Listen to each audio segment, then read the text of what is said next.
How to fix Steam audio not working.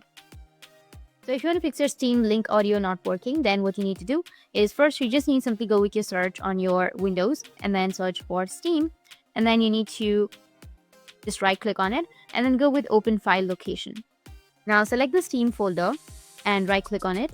Then click the show more options, which will be on the bottom. And you need to go with properties, which will be right here on the bottom. Next, reach the compatibility tab, which is right here.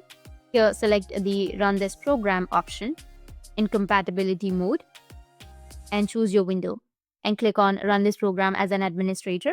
Then click apply to make changes. After that, click on OK. And once done, you need to open up your control center or your control panel. Search for control panel, click on it, and then click on sound from here.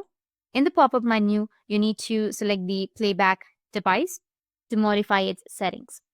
Finally, explore all tabs at the top and make changes if you want. Apply the changes, and it may resolve all the issues. Lastly, you need to restart your PC and try the audio on Steam. That's it. Thanks for watching.